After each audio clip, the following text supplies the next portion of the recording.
Our energetic universe, part 1. Everything in the universe is energy.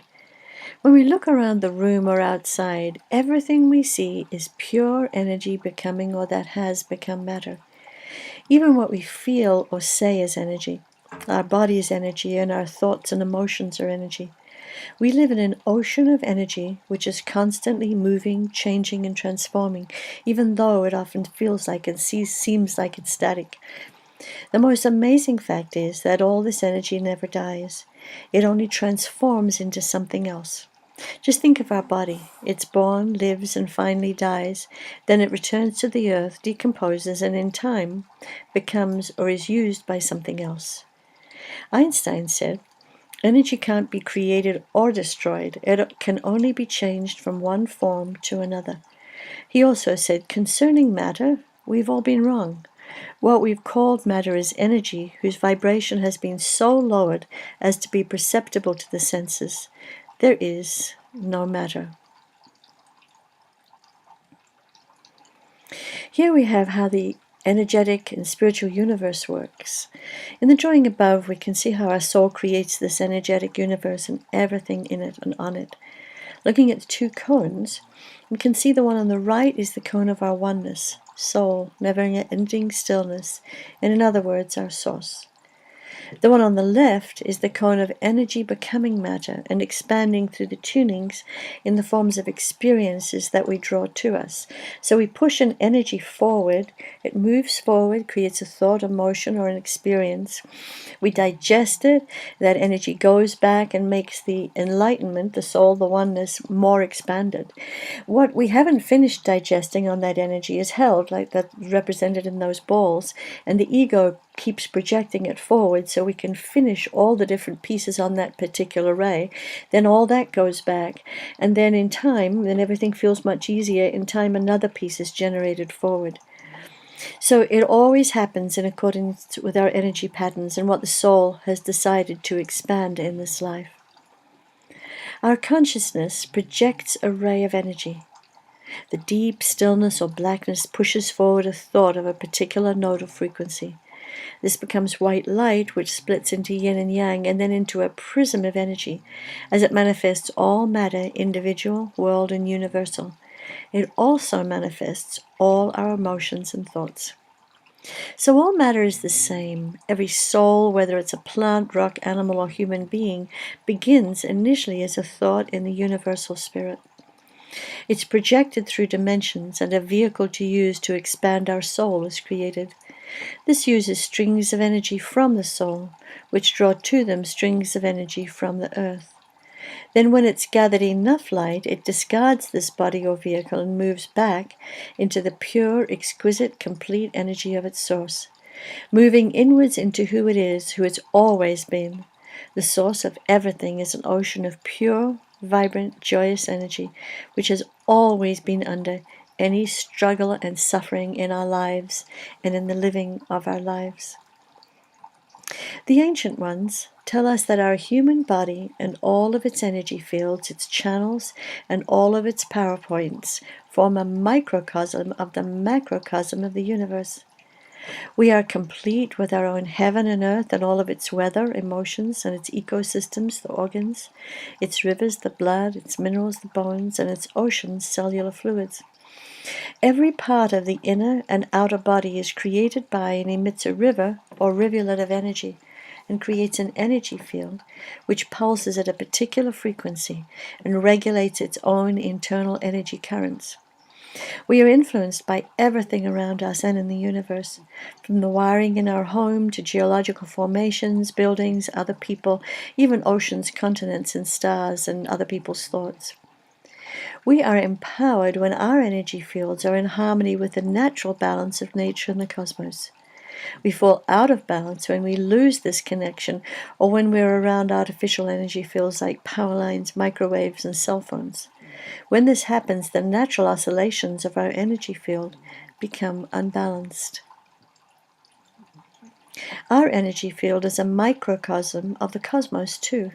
We have stars, a moon, and an earth all within our body and our energy fields.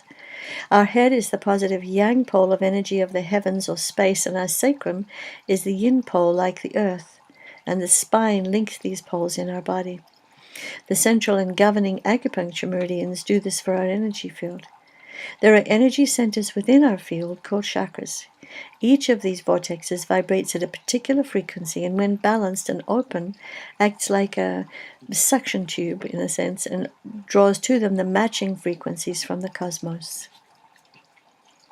Our energy field is a microcosm of the universe and of the cosmos too. These chakras, or wheels, are receivers and transformers of energy of the cosmos and of our Earth.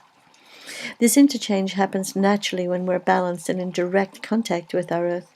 Otherwise, we can do it with Qigong, earthing, Tai Chi, and certain shamanic techniques. The gates for the heavens are on the top of the Earth, of our head, and for the Earth, they're in the perineum, the soles of our feet, and the palms of our hands. Energy enters the top of the head as white light, carrying the full spectrum of astral energies, and it splits into the colors of the rainbows as it moves downwards, creating the chakras, the energy fields, and the body. Just like the Earth, we draw energy in through our vortexes that we call chakras. The seventh chakra on the head draws in universal energy, as we've said, while the first chakra between the legs draws up Earth energy. We draw down energy we've chosen to expand and draw energy up to help us make this happen. All of this creates an aura, which has layers of energy and changes as we think, have emotions, and interact with our environment and other beings. This energy field or aura influences everyone and everything in the universe. People who are energy sensitive can read the aura, and lots of children do this naturally. And they lose this at about 6 or 7, or when they go to school and people start to make fun of them when they talk about the funny colors. When energy moves downwards into other chakras, it's progressively slowed down so that it can be used by the slower, more gross energies that create the physical body. Also, when the energy of the earth is drawn up into the lower chakras, it becomes faster as it rises through the upper chakras. The heart chakra, which houses human consciousness, is the balance between heaven and earth and the transformer. It's the balance and harmony between the two energies that create a balanced, joyous life and a healthy body. Energy moves up into bare feet, but not into feet that have shoes on. When we don't get enough earth energy because we wear shoes all day, we find ourselves thinking and worrying more. Our body can't heal as well, and our rivers of energy tend to get weaker. The body needs the earth to keep strong. When we don't get enough earth time, we tend to keep running things round in our mind, worrying, turning things round and around. No matter what we're doing, though, we are gathering consciousness and light. So we can speed things up by taking earth time with our feet on the earth, with nothing on them, or with just leather on them.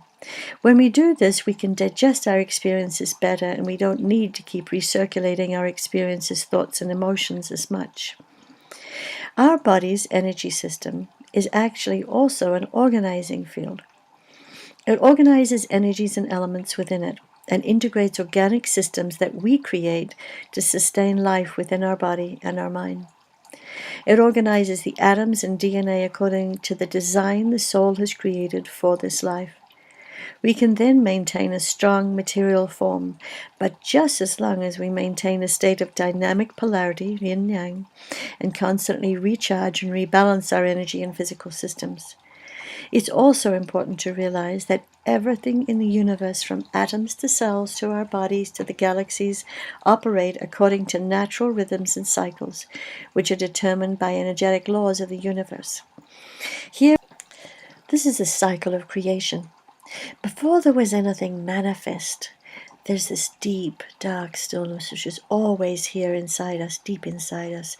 It's so still and so complete that there is no movement. The mind cannot go there. It cannot comprehend it, so it sees it as blackness. When this oneness and completeness wants to expand itself, it projects a note forward. It becomes a white light, which embodies all the colors in the universe. And then this splits into yin and yang and the rainbow of colors. And from this, everything is manifest. Everything is manifest from one of these colors and through this pathway of creation. Every part of the body has a yin and yang aspect. For example, the lungs are yin, but their partner organ, the large intestine, is yang. Together they manage the gathering of consciousness from our experiences. They then release what they don't need. Then this expanded energy returns to our soul to expand it further. For more info, see Qigong or Energy Feng Shui. Every part of the body is yin or yang. Our organs are either yin or yang. Actually, everything you see, think, or feel is either yin or yang. Yin and yang enables us to create through the pull of yin inwards and the push of yang outwards. This is how life is created and how we get the experiences we need to grow. Wherever there is yin flowing inwards, there's a part of yang flowing outwards. There's a constant movement between the two. This creates an interdependence, so nothing is totally yin or totally yang. Just as the state of yin is reached, yang begins to grow. Yin and yang constantly transform into each other. It's said that yin creates yang and yang activates yin. The levels of yin and yang are continuously changing within everything. Normally, this is a harmonious change.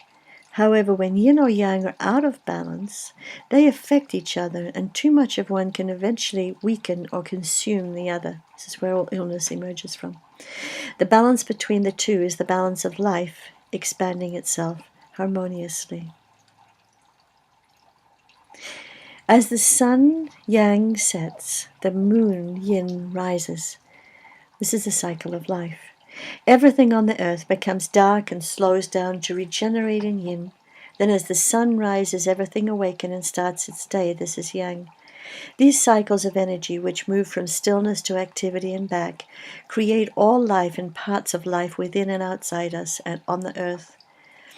Most of us have had some time in our life the ability to access our source as glimpses of joy, peace, delight, happiness, love, or inspiration. We are then never-ending, never-beginning beings of energy. Today we can appreciate something that will bring us there. Find something that activates our joy and remember the love for something or someone we have that will bring us home. When we do this, it brings us home to who we are and who we've always been.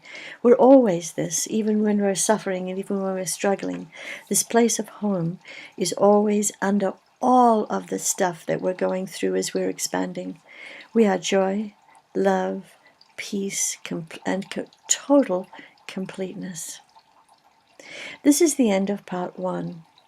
So now let's go to part 2.